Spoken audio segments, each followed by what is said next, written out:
Oh, really? Not for one.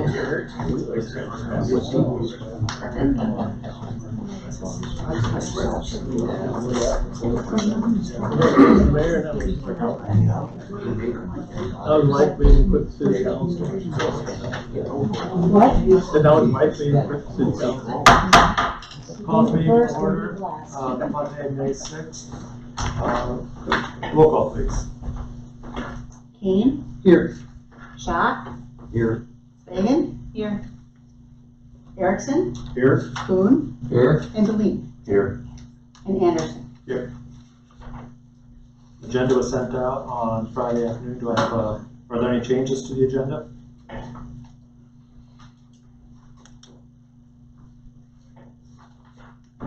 Hearing no changes, is there a motion to adopt the agenda? Harrison, so moves. Second, second. Motion made by Erickson and seconded to adopt the agenda. All in favor say aye. Aye. Opposed? Motion carries. April 15th minutes were also included in your packet. Any changes or modifications to the April 15th minutes? So we move to approve. Kane second. Motion by Deline and seconded to approve the April 15th, 2019 minutes. All in favor say aye. Aye. Opposed? Minutes are approved. Public hearings. We have two items. Request for the zone industrial tract 7A. That's what is there.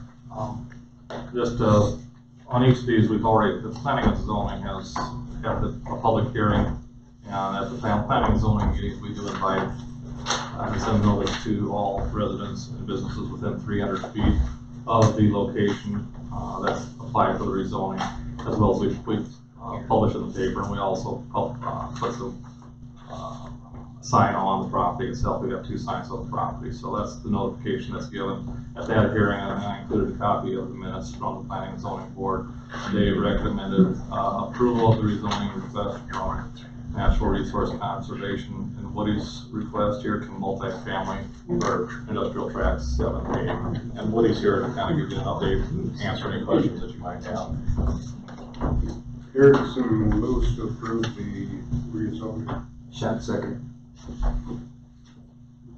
Motion made by Erickson and seconded to approve the rezoning industrial tract 7A. Is there any further discussion? Hearing none, all in favor say aye. Aye. Opposed? Motion carries. Thank you.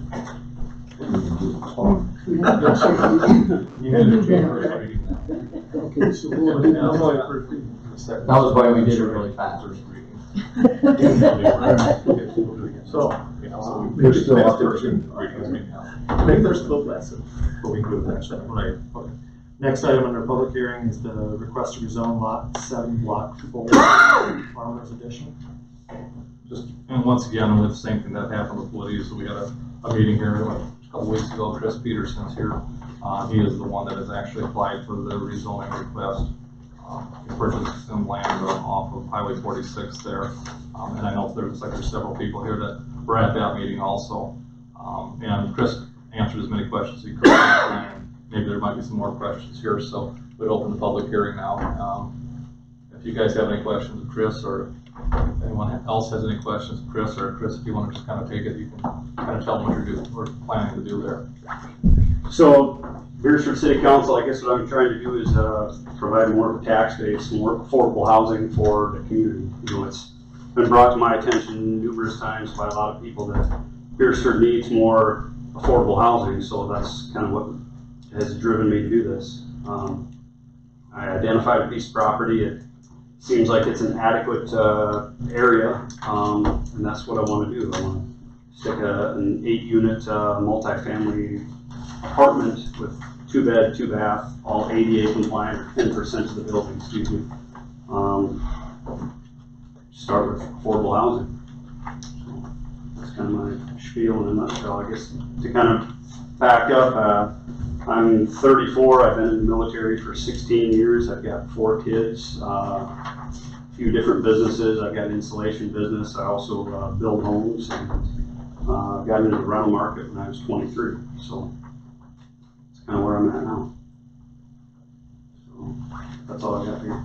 Yeah, I think at the hearing with the planning and zoning, there was a request to rezone several more tracts. And for those of you that might remember, it would have been the old Fodness house in the back there, Red Fodness's property. During that hearing, they decided not to do that. There were some concerns about the road and things going back there. We thought that later that could be done if the need arises, if there's more housing, but he pulled that from there. So we're only looking at the first lot, which is the one that I identified on the map for the city council. And you guys probably would have saw that also. So it's just the one parcel is all we're looking at for this time. Nothing on the backside, just the one up next to Highway 46. That'll see a single family at this point in time. Yeah, we're talking about 4 and 6 here on there. Yeah, lot 7, block 4 is what it is. It's the one with the 5 on it. Okay. Yep. Am I correct, there's no sewer and water up to the top lots? You'd be correct. Correct.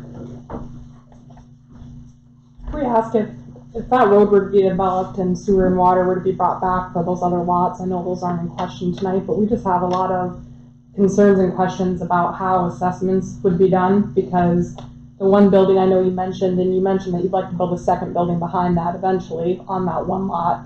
So we were talking that it could potentially add 32 or more vehicles to that area, and we can't be certain that they're going to be taking Cedar or 46 every time, and we do have issues with that road back there. But our concern, we're for affordable housing, but we don't want that affordable housing to make our lot unaffordable if the assessments would be very high, if the road behind us or the road beside us would wind up having to be paved, and if utilities are brought back. So we're just hoping for some clarification about if water and sewer are brought back there, whose responsibility is that? Will we be assessed for that on our lot? And we just feel like in general we haven't been able to get any clear answers about what the potential costs of assessments might be, and that just makes us question, I guess, all of the rezoning. I don't see it on the map here, but where's? We live in a I know tiny where you house. Live, but Yeah. I don't see it on this map. It's not up to date to show their home on there. It'd be the empty lot. Okay, is it on the west side or the east side? Okay, this is quite a ways away from your property. The one that's going to be rezoned, but we just didn't know if the traffic would be increased so much and we would continue to have problems with that road as a result of the traffic from the apartments, whether there'd be more consideration about paving those roads, and if so, we are just having a very hard time getting a grasp on what the cost might be for us. That's way in the future. Yeah, I guess that would be probably something that, in the future when we would have an engineer design it and put some specs together, then we'd have an idea of what the cost of the street and infrastructure. So I guess my question is, who does the cost fall on? Because it seems like we're finding different answers, that in some cities, the city would pay for the new road and you might just pay for curb and gutter, and if, utilities are brought back, I understand that we're just talking about rezoning the one lot, but I also understand that he's purchasing all of it and that you have plans potentially for those lots in the future. So we're just trying to get a feel for, does the city cover any of that if a new road is put in? How does that work? Or does the developer, you know, I know my parents' development, the developer put in all the roads and all the utilities at their own cost. And I'm just wondering how that works here. It works the same way. I mean, you guys petitioned to have a new, your road, water and sewer brought in and the street paved. It'd be up to the owners of the properties. And then typically they would split the cost. The city pays for anything over width as far as the road request. If they want to make it wider than what is 32 feet, and they also pay for the, if they have to upsize water and sewer lines to handle the additional sewer and water. Well, most likely in that area, probably not, but that's what, you know, a developer typically would pay for all those costs. I don't think Chris is not going to pave that road at this point in time. No. He's only going to develop the front part. So basically where it says block 4, that's where his development will be to start with. Yep. And he's going to bring the water and sewer mains in there, and then he's going to have to hook into that his own, once he brings that in. Correct. So just to clarify, if those 2 roads were to be done, what exactly, if anything, would fall on the landowners? If North Oak Street gets developed, you pay for the whole side on the west or the east side of North Oak. We do. Yes. Yeah. And so. And then the other guys pay the other side if that ever happens. You guys petition, you say we want the city to come in and put the road in. You petition the city, you guys come in and say we want a hard surface road in there. We want to pay for water and sewer to get so we can get it to the back of our lot. And you can go ahead and we'll have a hearing, and then at that point in time, if everything goes well. So if we already. You guys can pay for it yourselves, or else you can have the city do it, and we can assess it over a period of time, put it directly on your taxes. So if we already have our sewer in, we don't even need to have a main run down that road. It's up to you guys if you want to put a water and sewer line in the main, or in the road. It's up to you guys entirely. Okay. I'm So, guessing nothing's gonna happen there in a long, quite some time, but right. it's up to you guys. I mean, if you guys want to put that in. Now, if East North Maple Street gets developed at some point in time, you know, maybe that's a different story. You've got a little shorter footage there, probably 100 and some feet. If that would ever get paved, probably not in the near future, I wouldn't think. Most traffic's gonna take off on Ash and come directly to Highway 46. Sure. But that doesn't mean that someone doesn't take East North Maple. It happens all the time. So, You're currently on city sewer and water, right? Yeah, we're right off of the highway, hooked in there. Well, there would be no assessment there, then. So it'd be just, if there was a widening they of the got road a or private, curving they up. got a private main, unless we require a main going through there for some reason. Oh, okay. I mean, if let's say they wanted to sell portions of that, move their tiny house to the front, they need to get water and sewer, the portion that's not served. We only serve one private line, only serves one residence. We don't let them serve a whole bunch more unless they put a trailer park or something like that in there. And that's not gonna happen there. And that's a whole different story, so. And we get into a long discussion about that. You guys come in to your place off of Oak, right? Mhm. Okay. So I'm assuming that there's a building there, and I'm, like I said, assuming. Most of the traffic is gonna come in on 46 or come in from the east. I wouldn't say it would go to the west, cause that dead ends the next block over anyway, right? Past. That other one. You'd be surprised at how much traffic is on the West North Maple. Yeah. There's people that do drive from Old 77 and come down to my corner and hit North First and hit 46. Sometimes they don't even do that. They turn by their road and get on 46. And here's the thing, right now, there is a spot where it's very soft and it's been dug, and there's cones up for people not to go through, and people drive right through it, drive right by it and everything. And stuff. Well, people are even moving the roadblocks. Yeah, it's just crazy. It's I know, like, aren't they, yeah. I mean, So- so, So to answer her question, if at some point North Maple Street were paved, who pays for the pavement? Is that assessed? The property owners do, so both sides. By footage? Yep. The whole, whatever the distance it's paved. And this is what we're trying to understand, like, I think that goes by linear footage, the charge, and we haven't been able to get from the city or from planning and zoning so far, any direct answer as to even a guess at what that cost per linear foot might be. I think it's gonna be depending on when it's being paid. Right. And the cost of Yeah. the materials and everything. How wide a road, And how everything. big a line, how big a water line, we can guess. So if it's a brand new one, 6-inch sewer, or 8-inch sewer, 6-inch water, 40-inch street curb, 40-foot street curb to curb, $300 a foot. That's what our engineers tell us right now, so. But here's the thing, right, Jerry? If they put in sewer and water, That doesn't mean you have to hook up to it, Right, okay? But if you do, you're gonna pay for it. right, That's just like in front of our house. but we We still put have it in. to. We still put have- it in, so if anybody decides to hook up to it, they're gonna have to pay us. You probably put, have the health papers part of that Yep. street when they take Yep, them. just like Dolan's and Dolan Tiedeman's put it up there all- and stuff. They pay for all Speaking their of own. that, I just got a question too. Didn't mean to take you off track, y'all. Right up by Tiedeman's, you know where Tiedeman's live, right? And stuff. There's a road there, it goes down by the, Diane's flower shop. Is that a through street? Does that go through Dolan's yard or crop ground and go to over Old 77? Because Oak Street's a through street. Is that a through street too? No, that starts. Because that's Darling, by Darling and Sweeble there, that gravel road, and it would go right into, if you go down by Braden and Sharon Larson's. Yeah. And you go east on that gravel road, is that a through street? Does that go through Bill Dolan's crop ground? There's a platted street that goes just to the south of Tiedeman's. Okay, And so there, there's, and Bill Dolan's not in the city limits, so there's nothing platted. right, but that does go through, so the city has that right of way for that road, correct? Yeah, that would be at some time, that'd be an access point. Okay. Yeah, just kind of like at the end of North Oak Street across from, you guys' place. I mean, there's a street that's platted there also. There's one on North Oak Street, which is the street that Chris is looking to build on. There's one platted there. Can they be, we have vacated streets from time to time if we determine they're not needed.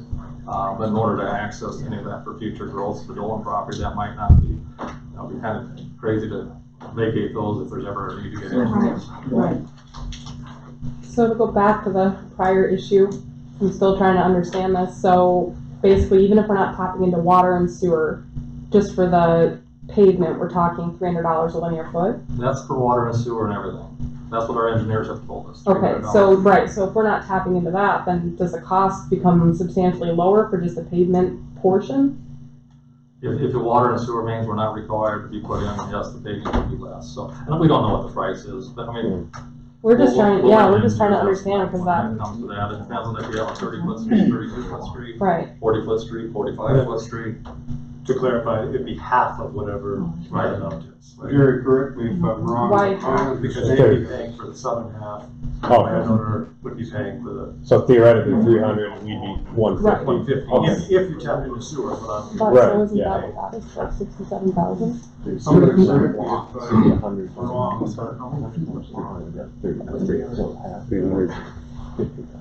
excuse me, For the short portion, yeah. if a street is put in, Mhm. all landowners, in my understanding, are assessed Mhm. along that, whether you hook up to it or not. So we would be assessed for water and sewer, you're saying now? That's my opinion. Yes. So the short part would be 15. Because when we were, I don't, we're talking mainly about North Oak Street here right now, so I think we're way ahead of trying to do anything, or North Ash. We're not really talking about Oak Street. We don't, there's no intent from the city to do anything right there until you guys come and say, we want to pave the street out there and we want to pay for it. That's, I think they're talking more about, Northwest Maple, Maple Street. That if it becomes a development out there, if they decide the roads, because, due to the traffic, Jerry, Mhm. if you have, you have 8 complexes and you have more stuff, if it becomes to a situation where maybe it does need to be paved, because we're in the same boat. Yeah. It'd be us too, because I'm right there on the corner. Yeah. So, I think that was just landowners come in and want to do it. Right, We're gonna right. look at it. I'm gonna tell you right now, I'm not doing it, unless there's something, I'm just saying, that So, stuff, so, so part of The our short answer is issue, if the road was paved, right, it the would be assessed to the owners. landowners, And in terms of the cost, like Jerry said, we have no idea. right, based on, it'd be based on the materials at the time of the pavement, so. so just to give an example then, if those 2 roads required paving because of all the additional housing there, our portion alone could be $60,000 plus. And with the value of our land and then the consideration of what Chris might want to do with the properties, I know at the planning and zoning, he mentioned that someday he might like to put storage buildings behind our property. So from the homeowner concern, it seems like if we're assessed $60,000 for roads in the future because of all the extra housing, and then additionally, we have something like storage buildings behind our property, which could reduce the value of our property, how does that work out for homeowners? You know, our land isn't worth anywhere near what we'd be assessed, and we'd have the development behind us potentially reducing our value, and then on top of it, you know, all the additional costs, and I don't understand how that's okay. Remember, the builders don't own the single family residential, they still have to be rezoned, so I I know, think but you're thinking too far ahead. Well, I am thinking ahead, but I think that that's the right thing to do because we know his intent. And I mean so basically his affordable housing would make our housing unaffordable, is what I'm trying to say. And I don't know how to address that the way the city does it with the cost falling on the homeowner. I think that's pretty much in any community. But it's in Yankton, for example, the developer had to pay for the roads. But he owned the property. And He then was a that's developer included that in the owned it. cost of what he's selling. I mean, the developer, yes, they have to put out the cost, but then it's, their value goes up because of that. So like here, if somebody were to buy 40 acres of land, Right. they have to develop all Right. of the interior of that land before it is turned over to the city. So This would be different because it's already. Okay, so we're I talking understand about that now. streets. I understand that now. So can I go back to what you said, that you're saying it adds value to our land? So that's why we have to pay a portion? Well, I mean, I own a lot back behind there, actually right next to Chris. Mhm. And I got it at a set price. Now, if I put water, sewer, develop it, it's obviously now worth a higher price Right. if I go to sell it. So I understand that, but I don't think the price that we could get from those additional roads and water and sewer would increase the, you know, the value of our property by $60,000. And I don't disagree with you. Yeah. I just don't understand how this could be. I mean, in retrospect, I would have chosen a property that already had paved roads, but I just am astonished that that can be the case, and And your costs have been a lot higher because if somebody already had this cost. I understand, I just don't think it would just, That's the difference. Would be that much Hopefully more. you bought it at the right price. We have a motion. We don't. Do we have a motion with first reading? A motion. We need a motion to rezone lot 7, block 4. It's just first reading. It's just the first reading. Pardon? It's just the first reading, so I It don't did. think we have to. We didn't need the That's what Mr. Greenbush is saying. Oh, first reading. He was saying first reading. The hearing's held now, you're having the first reading. When the ordinance changed, so. A copy of the ordinance, which we'll put up the next meeting, what we'll do with both of these is that the first reading would be held, you're all in agreement, and then we'll, have the second reading at the next meeting, and we'll publish it in the paper shortly thereafter. And then it's up for, if somebody wanted to refer it to a vote, that would be an option that these people have to do if they wanted to come forward. Jerry, can I, to help out the landowners, can we get a print, or so they can have a copy of it, of our ordinances about the first initial build of a paved street, so they could have it in black and white? It's in the, if you go to our website, they can. I know it's. well, and I think in addition that it might be worth considering, I know that we need affordable housing, but maybe the affordable housing isn't suited for our area if the roads aren't done. Maybe affordable housing should go where the roads are done, because that is a lot of extra traffic and a lot of extra expense for an area that's meant to be for single family homes. So that's my statement on that. I don't believe that affordable housing should make other people's homes unaffordable, and so maybe the issue really is where the building is going. Have you checked lots around town where we could put affordable housing? I haven't, and I understand that, but there are other options. Again, we changed. I would welcome those other options, I really would. Well, can I explain? Sure. Okay, so we rezoned for tiny homes in Beresford. It's something unique to this city, and the average home size is 2.5 in terms of individuals that live in a home. People want to be able to buy, and they're priced out of bigger areas. So that's very unique to Beresford. We've already started in that area. You could put affordable housing there that wouldn't increase the density to that extent. And so maybe that area is better suited for something like that. I disagree. Okay, First of all, it's a trailer, okay? And it's a metal structure, it has wheels, it's a trailer, and I'm not having a trailer home in my area.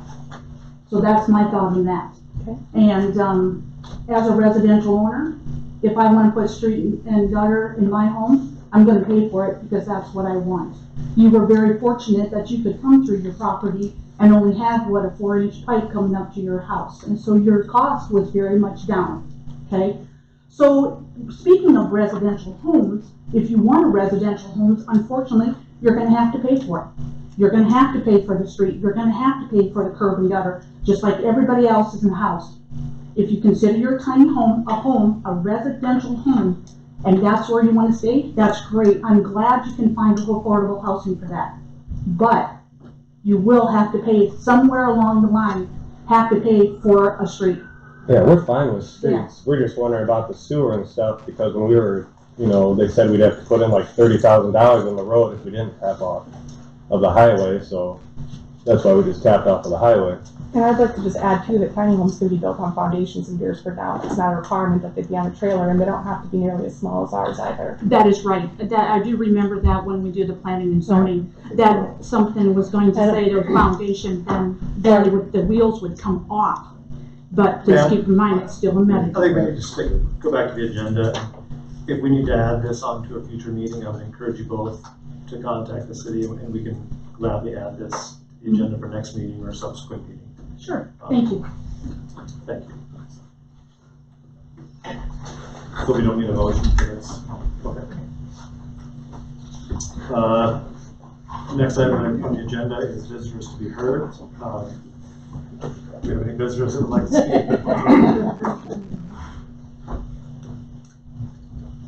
And I don't mean, I would encourage you to get on the agenda, because we do want to hear everyone's concerns. So that's not to push back, but we do want to hear some. Committee and mayor reports. Start out with the Finance and Utilities Committee.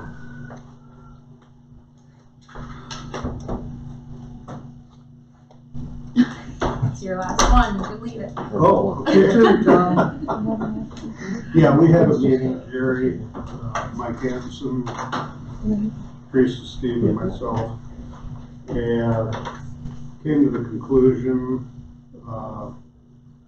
we do need to authorize advertising for a full-time position in the electric department. A lot of the reasoning behind that was, okay, take for example, not the last power outage, but the one before that. It's a safety issue. We had, Mike had 3 people out at Legends of Gold. And we had a power outage in town or a problem in town. Him and another electric employee went to that and left this guy by himself. I said, Mike, was that really legal? You either have a 2-man crew or we need one. And for that reason, we recommend hiring the 4th position in the electric department. They get you out working on that, OSHA's going to be up in the backside. So that's why we recommend that. So, we did discuss the merits of the 1,000-hour position, which would be Right. We did very discuss part-time. that. Yeah. We beat that around for quite a while, and we just don't think that's the fit for us right now. Is there a motion for authorizing advertising for a full-time position in the electric department? Tony moves to approve advertising for full-time position in the electric department. Second. Motion by Delene and seconded to authorize advertising for a full-time position. Any further discussion?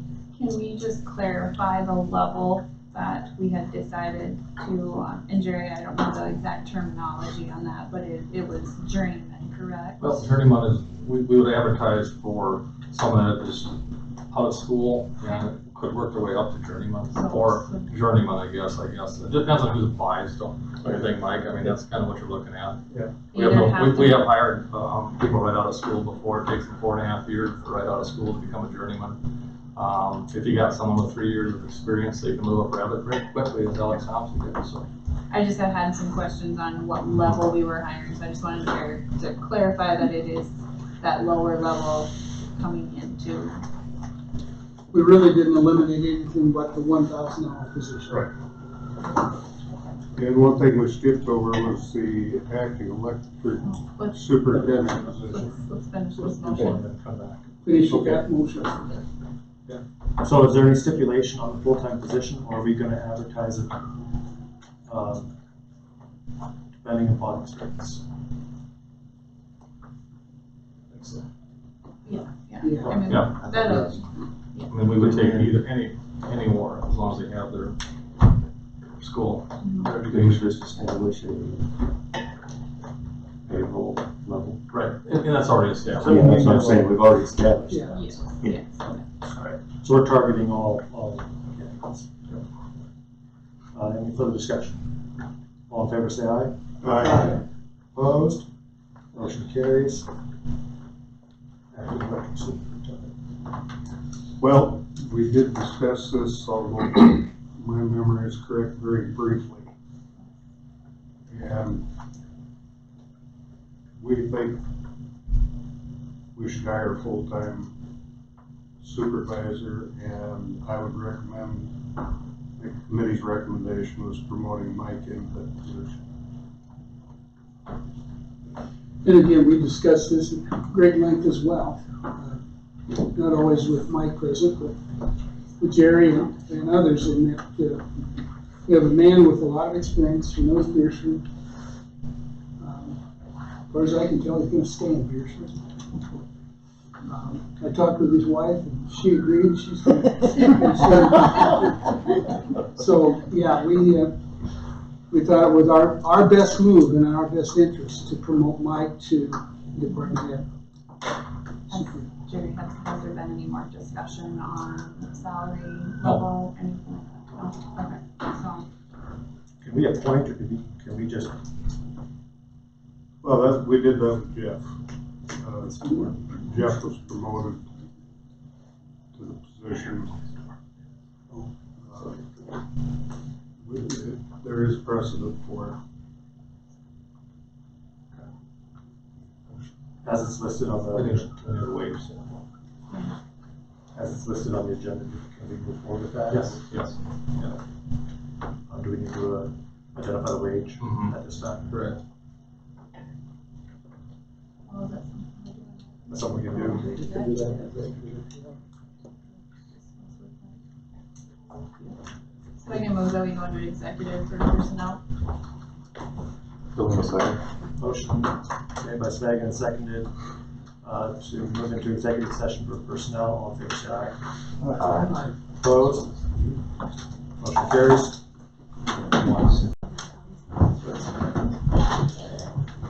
All right, declare us back in session at 8:24. So I'm gonna make a motion to hire Mike Antonson as electric superintendent at $80,000 a year, starting today's date. Shep second. Motion by Svagen and seconded to approve superintendent of the electric department, Mike Hanson, with a salary rate of $80,000 per year effective May 6th. Any further discussion? Hearing none, all in favor, say aye. Aye. Opposed? Motion carries. Congratulations, Mike. Thank you. Next item is myself. I'm gonna keep this really short and sweet because the events this weekend, I think, really drive the need for this moment. Tony Vorvik and I spent a couple months in the fall of last year looking at a way to interact with residents other than using Facebook and Twitter and so on and so forth. And what we came up with is a website or a system called Civic Ready. And this is a texting system that's used by pretty much every community in South Dakota, with the exception of, I think, Sioux Falls and Rapid City, that have their own custom built system. And for approximately $3,000 the first year and a little less than $2,000 subsequent years, we could institute a text messaging system where every resident in town could sign up electronically, or they could come down to BMTC and they would help enroll them into the system.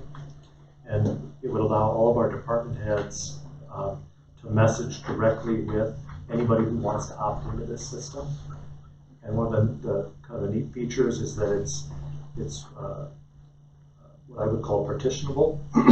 So that if I sign up for it and I just want to have snow alerts, I would just get snow alerts. But if I want to sign up and I want the snow alerts and the street department and the parks department and the library and all the different groups that we could set up, I would receive all of those messages. So if the pool closes because of lightning, Kelly or his pool manager can send out a message, and any parent who has signed up for it will know the pool's closed, I need to go pick up my child. Another neat feature is that it's custom built with 60 languages, so that the user will download it on their phone, and they will tell the system what language they want to get the message in. So our managers, our superintendents can type it in their language, and the recipient will receive it in their language. This weekend, Mike's crew or Mike himself could have gone out to the substation, had it on the phone, typed in a message, hit send right there from the substation, and everybody in Beresford who wanted a copy of that message would have known exactly what's going on in real time. So what I'm looking for is approval to purchase this, and I talked to Todd, and Todd is willing to let Tony and their staff help with the setup of the system. Mayor, would we take this out of contingency fund, or what department do you propose? Or do we split it amongst the departments I think for budget purposes? I think we'd split it amongst all the departments, so it wouldn't be much out of any one of them. Okay. And it's gonna benefit all. Did you say there are a lot of other cities using this, or? pretty much every town in the state uses this system. So Tony and I went to, And we haven't? we went to every, like Vermillion, we went to all these, towns of 1,500 plus population. And if they had a system like this, they might have called it something, but when you actually go in and clicked on the link, Civic Ready. So it was all, this was what they're all using. One quick question. So would that link also to the Union County or Lincoln County Dispatch too? So if there's a tornado alert or something like that? There are more advanced modules which we could start up, where it will interact with, like if the weather alert comes on. You can also do what they call geo netting, I think is the term, where we could actually, if somebody in another town had the app on their phone, let's say from Vermillion came up here and they were here at a ball game, if we wanted to get really fancy, we could put up a GeoNet, and if we issued a tornado warning or whatever, anybody who was in our GeoNet who had the app would get the message, even if they weren't signed up to Beresford. So there's a ton of features we could expand as we used it. But the big thing is snow alerts. People wouldn't have to check Channel 8 or Facebook at 2 a.m. It would actually send them a message. So there's an extra fee for any emergency? We didn't really investigate those. No, that's fine. I just wanted to know where. Well, work on a phone like this. It'll work on landlines. It will send text messages. It'll send voice messages. Oh. It'll work on a tin can, it'll work on Sorry, I couldn't pass that on. Eric moves to approve the purchase of Civic Ready. Can't touch it. Motion by Erickson and seconded. Any further discussion? Quick question, Steve had just said there's no cost for like residents to, Zero. they just have to download an app, or they just have to, how do they sign up? When they register, they put their phone number, and it will automatically then send that. So we just need to get it out like in the monthly letter that Correct. go out here and register. And if you download the app, then it opens up new features for us to interact with Okay. One last thing we could do is, so for city staff, it would be pretty handy as well, because we could have all the city staff registered.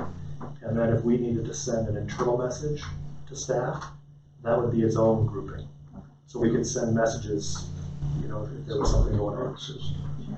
I would hope our businesses would get on board with it real quickly too. I mean, that would be a big, Well, we had talked about maybe Chamber of Commerce or different things, but big thing is getting our departments and then figuring out how we would use it. You know. But there's a lot of opportunities. sure.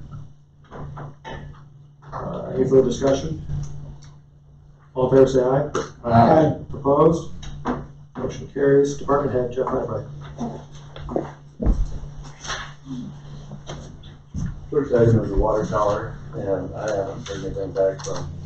I talked to Matt today too, just to see where they were at. They're not quite ready yet, so Yeah. we'll just table that probably. Yeah. And then he said, he made that comment too, that he might not be ready for the first meeting, so.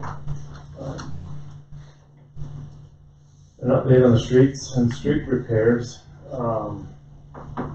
Everybody happy with how it's going? Good. So, Union and Lincoln County are applying for FEMA disaster for road repair. And, I've sent stuff to, Harold Timmerman in Lincoln County. And then I talked to, Andy? Andy Minahan. And, after I was about halfway through, I was just putting things down. Harold said he wanted, estimate of cost of repair equipment and labor. And, when I talked to Andy, he directed me to Union County's, website. And they actually have forms that you can fill out for that stuff, so. And talking to him, Harold, Andy didn't call me back again. I asked him what kind of, what can we expect, you know, if FEMA grants this. He said you can expect about 75% of what you're asking for, and the state kicks in about 10. So there you'll cover 85% of your costs. He also said that if you think you get something that's marginal, he said put it in, because they can always kick it out. You can't add it back in. Anyway, Lincoln County, we sent in almost $40,000 worth of road repair. Union County's gonna be a lot more. Jeff, that was with us doing the work, right, providing all the equipment. Yeah.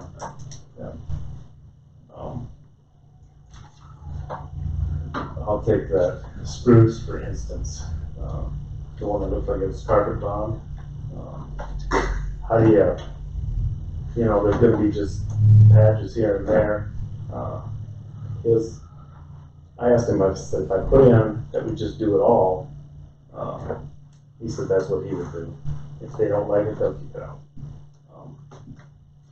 If that's the case, that street alone is about 140.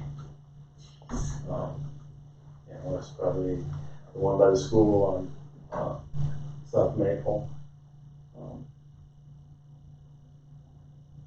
I suppose that's pretty close to that too.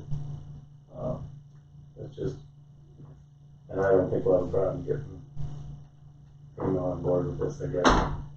But I can't speak for them. Anybody got any questions or? And as far as, let me jump in here. You know, things are firming up and coming around. It's just really taking a long time. Just the end of last week, I was visiting with a friend of mine that had a frost boil show up in the middle of the yard.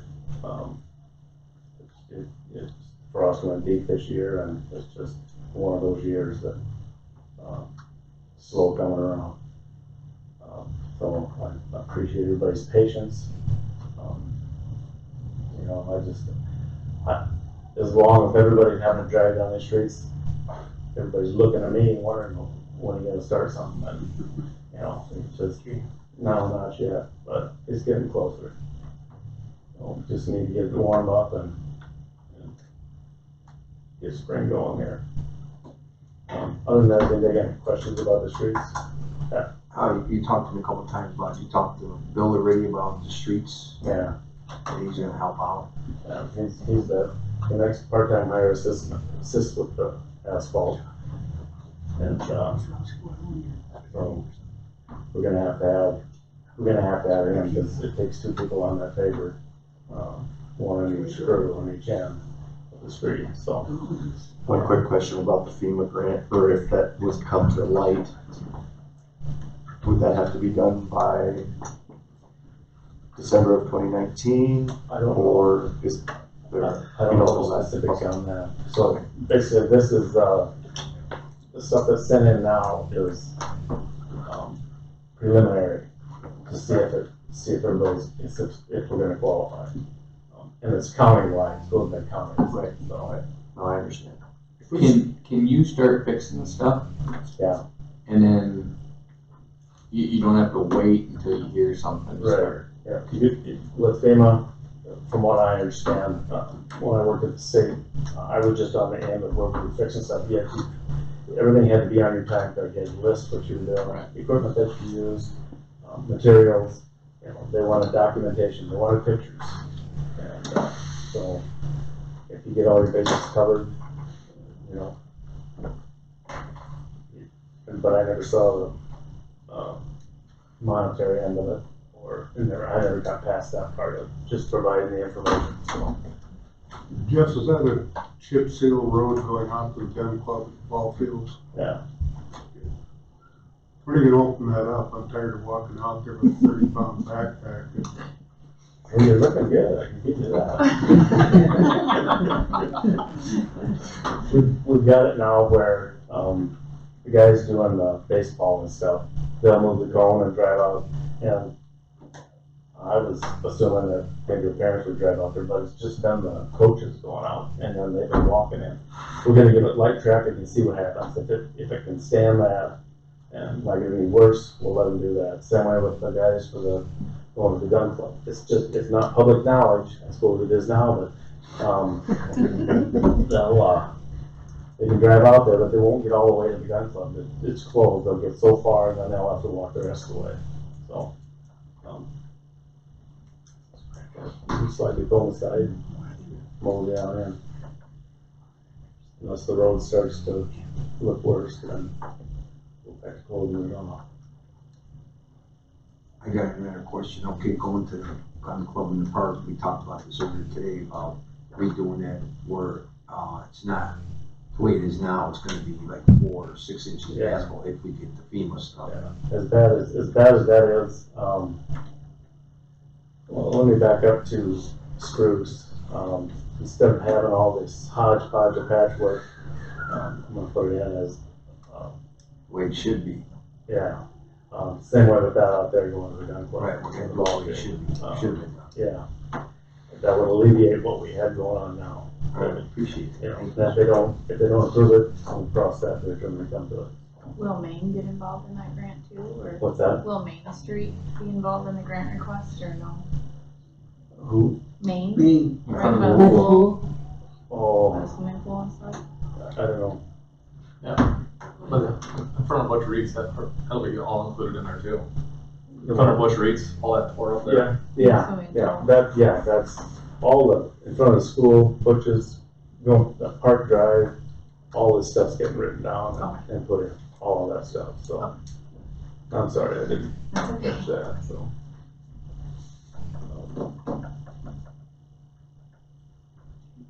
Thanks for the information. Okay. Part-time? What do we need to do with Bill? We just need to recommend hiring him at $25.50 an hour, is that what you were thinking? Yeah. But that's what he's getting paid last year, and we thought that was a fair wage.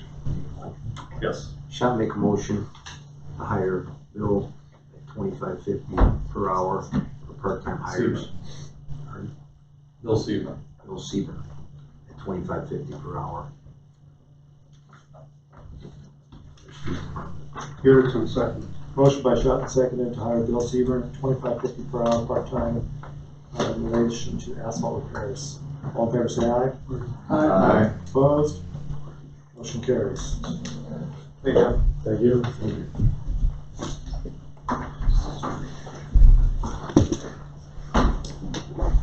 Reader or writer? Writer. Right. The writer cup, but Pretty short and sweet, just here to recommend hiring Mike Conklin as a seasonal part-time. And also I have 3 more individuals that I'd like to recommend hiring as well. I've got Ashley Mueller, Deb Broughton, and I have Becca Nelson as well. Also bring on board for the peak season here coming up. What wages are you looking at then? For Mike, I recommend $13 an hour, and for Ashley, Deborah, and Becca, $9.10 an hour. Our starting wage.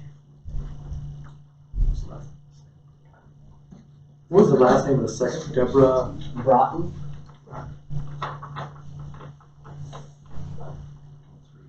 I have a motion for the hiring of 4 part-time staff. Shall I make a motion to hire Mike Conklin at 13 per hour part-time for the golf course and hire the other 3, Becca and Ashley at $9.10 per hour for the golf course part-time? On the recommendation then. Thank you. Second. Motion by Schott, seconded to approve Mike Conklin, $13 per hour, Ashley Moeller, Deborah Broughton, and Becca Nelson at $9.10 per hour. Any further discussion? Hearing none, all in favor say aye. Aye. Opposed? Motion carries. Thank you, Ben. Thank you very much. March 2019 financials, please. Inside the council packet is the March financials, and these are things explain now. Thank you, Elaine, for putting that together. It's been 3 weeks since we've met, so obviously by the last meeting we weren't ready to talk about March. Now we're ready to talk about March. It seems like it's so long ago. Anyways, first one in your packet was budget to actual. All of the transfers that we approved at the last meeting have been entered, and so those are reflected in here. Still looking at the budget on our profit and loss column, so that kind of third column, and we are still positive 286,000 overall for the city. So still looking pretty good. Obviously we have our low spots, but budget is 523,000 for the city as a total, and so we are still, but that's as a year, and so we are about 50% of our way to the budget, and this is only 3 months into it, so sitting pretty good. Any questions on budget to actual information? Okay.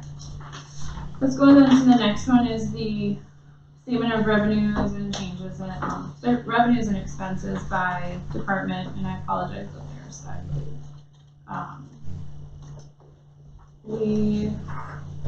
Once again, I want to point you not to the very bottom line, but to the excess of revenue over expenditures, because that's really kind of our operating income and expense. So general fund right now we're at a loss of 106,000. Liquor store is actually up. They're at 14,000 positive.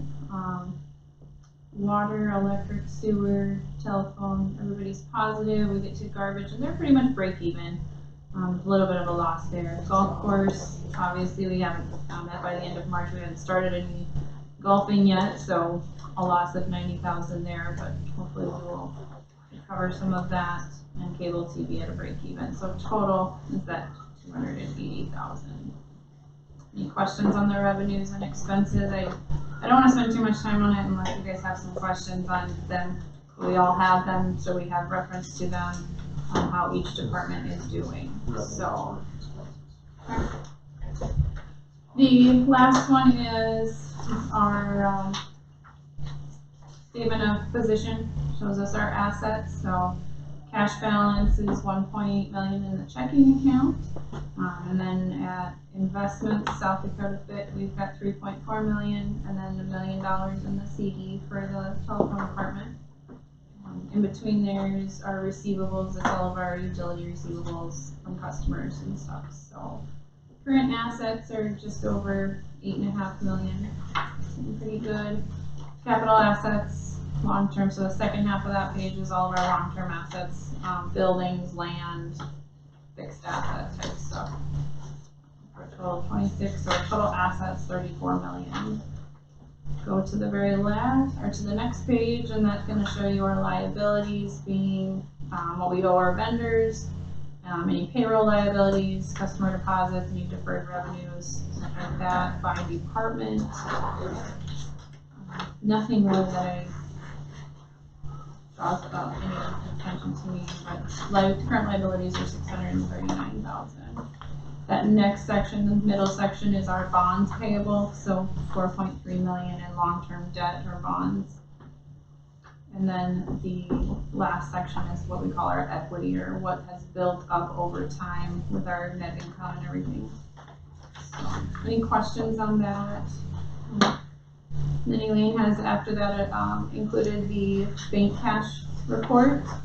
So you'll see we do have some negatives on there, but those are from the turkey, which we know is something there's coming in, the substation we're bonding for, liquor store. That one, I will tell you, it shows a negative in their general checking account, but they have the lottery checking and the savings that make that all positive, as you can see on the other reports. So, any questions? That kind of just details what the cash balances are from the statement of position report. I think we're still sitting pretty good for first quarter.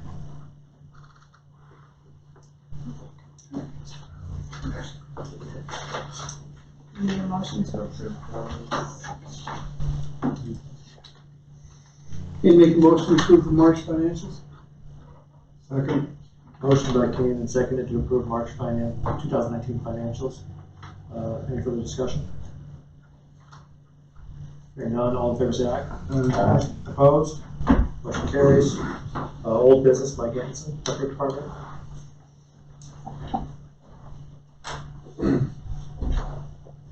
Well, not much has changed since the last meeting. Still waiting to hear on the easement.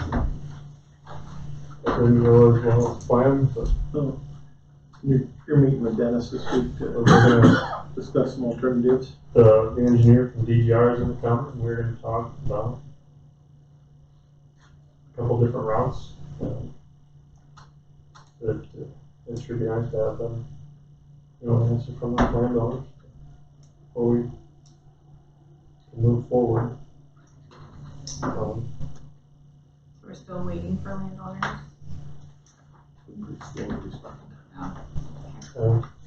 That was something that was left out of our report, and that was the discussion about the goat rope they're having around the Wappa sub.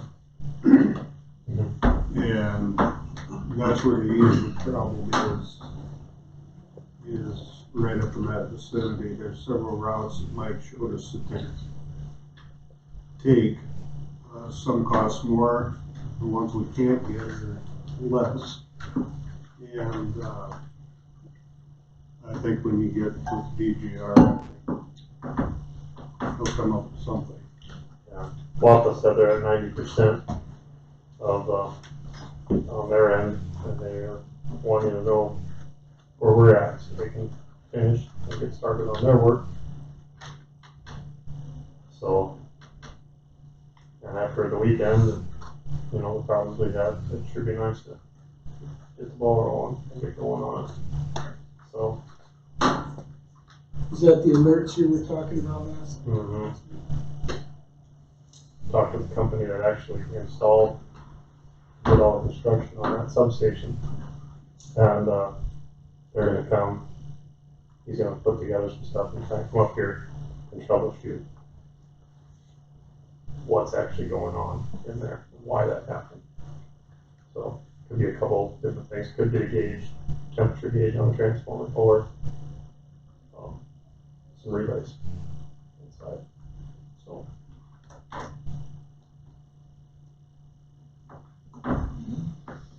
That is all I have. So. Thank you, Superintendent Anderson. Next item, discussion, informational items. I have resolution 2019-08, in appreciation for Councilman Tom Erickson. I'd like to read that.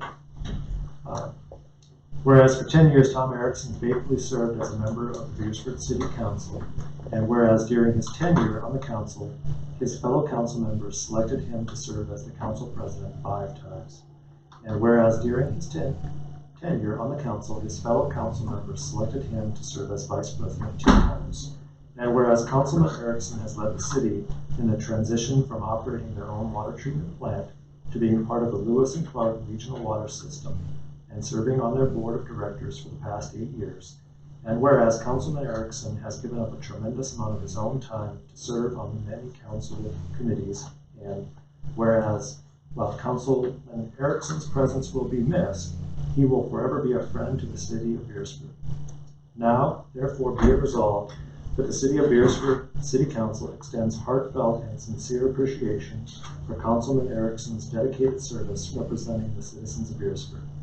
Be it further resolved that this resolution be made a part of the permanent record of the City of Beresford, adopted this 6th day of May 2019.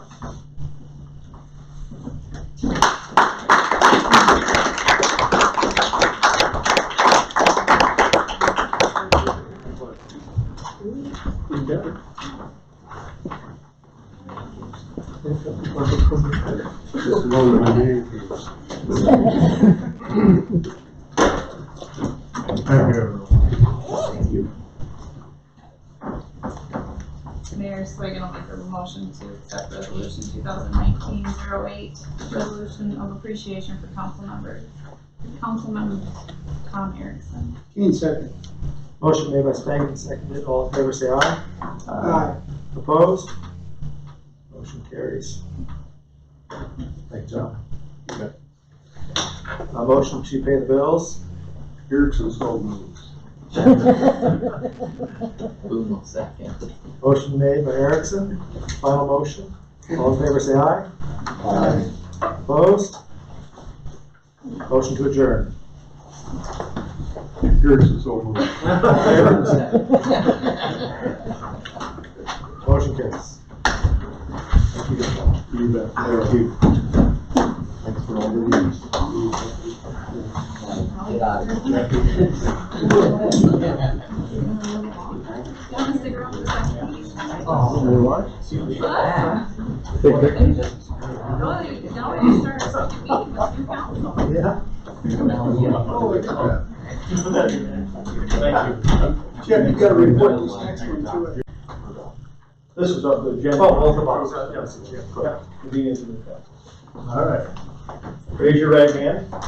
I state your name, I, Gerald Jean, having been elected to the office having been elected to the office of council member council member within and for said Ward 1 and Ward 3, for said Ward 2, City of Beresford, City of Beresford, do solemnly swear do solemnly swear that I will support the Constitution that I will support the Constitution of the State of South Dakota, of the State of South Dakota, and that I will faithfully and impartially, and I will faithfully and impartially, to the best of my knowledge and ability, to the best of my knowledge and ability, perform all the duties of my said office perform all the duties of my said office and office of council member of council member as provided by law. as provided by law.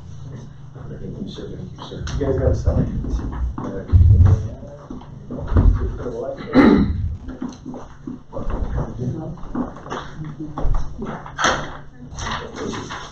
No, so you're gonna sign that. Right here. I'll let you know. Oh. Let's get that roller drink. Thank you, Tom. Congratulations. Right there. You ran a good election. It was a tough one.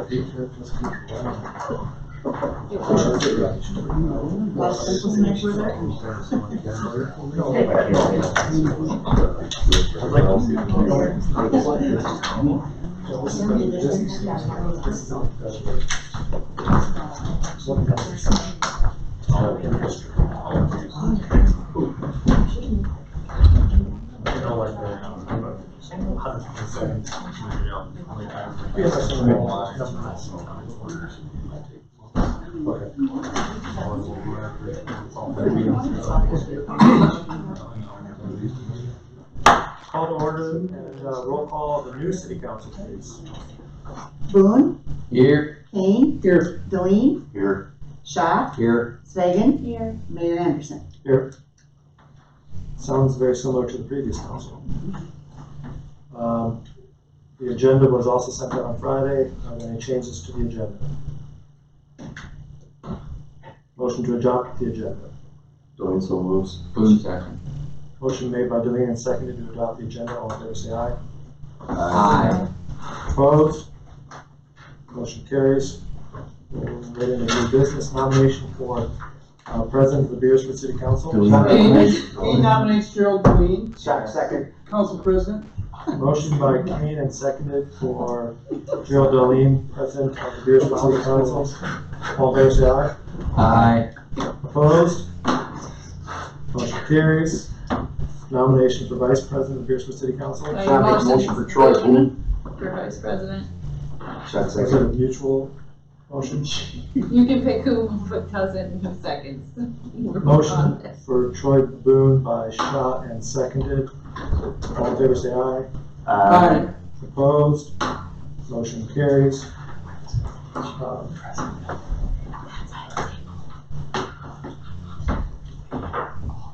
The mayoral appointments. If we make an appointment, if I make an appointment now, can that be changed pending the next council member? Okay. What I would like to, all the appointments would remain the same with the exception of Building and Insurance Committee with the addition of Deline, Finance and Utilities Commission, Boone, Policy and Procedure, Swagen. And then we'll have to strike the health officer because Judy Nelson is no longer leaving Beresford. So I'll have to leave that one vacant for the time being. And I'd also like to specify that Tom Erickson will retain Lewis and Clark Regional Water Board membership.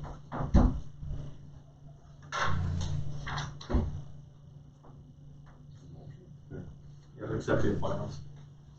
Motion to accept the appointment. Should I make a motion to accept the appointments that the mayor just read off? Give me a second.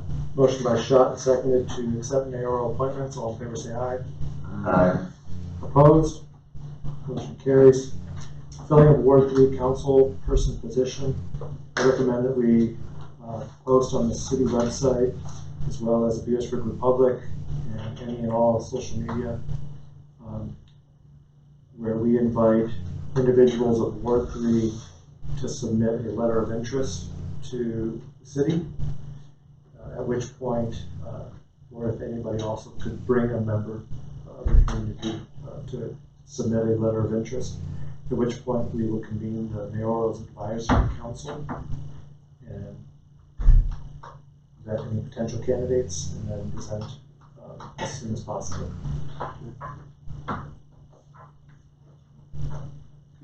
Oh, need a motion for that, or just?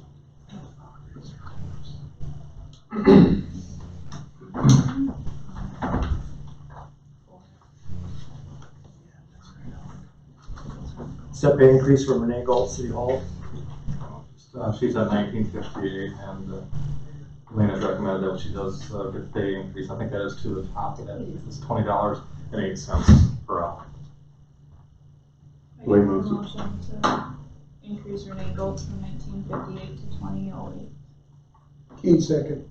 Motion by Swagen, seconded to approve step pay increase to $20.08 for Renee Galt. All in favor, say aye. Aye. Opposed? Motion carries. Step pay increase for Anthony Tony Lordick. And Tony would go from 2033 to 2091, and that also is a recommendation from Todd Hanson. 2091 would be the new hour. 2091 is the new hourly wage. Plus the longevity. Plus the longevity. Yeah, we just build that in, don't we? That's just built in after. In the actual union book, it says 2091. So it'd be $21.03 after longevity. Right. 2003. Take the right amount, 2091. Shall I make a motion for step pay increase for Anthony Beresford municipal telephone from 2033 to 2091. Motion by Sean, seconded to increase from Warwick to 2091. All in favor, say aye. Aye. Opposed? Motion carries. 2019 malt beverage license renewals. I have been speaking with, the Dollar General, and they were supposed to have their application and, operating agreements to me today, and it did not arrive, so they are tracking it. So at this point, I have the Bridges at Beresford, Jet Truck Plaza, Total Stop, and Casey's, all of their, malt beverage license renewals and operating agreements and the fees submitted. I do not have the Dollar General at this time. So we just need to make a motion striking that. Okay. Does theirs actually expire then? Not until June 30th, So they'll have to bring theirs in. next meeting, we should have it. All of them, June 30th? Do you wanna wait and do it all at once, or do you wanna do the rest of them now? I'd like to send off this, what I have now, to the state, to get it to the state and get them started, because it's the whole entire state. Yeah, we should be wasted. Unless you wanna approve the Dollar Generals if it comes in tomorrow.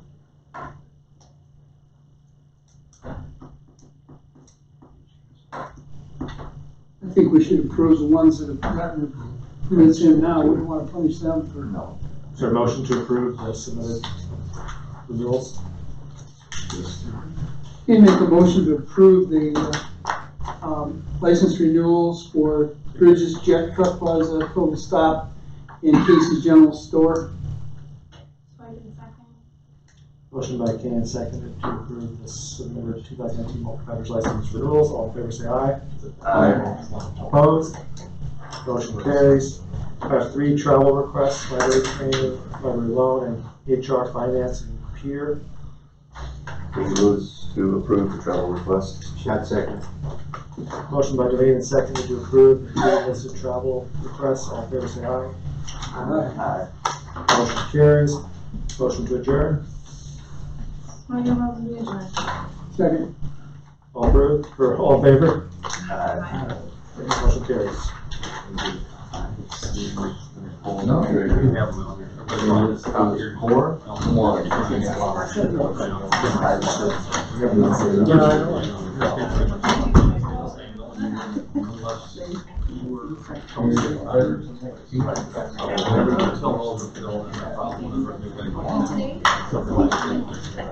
Unless.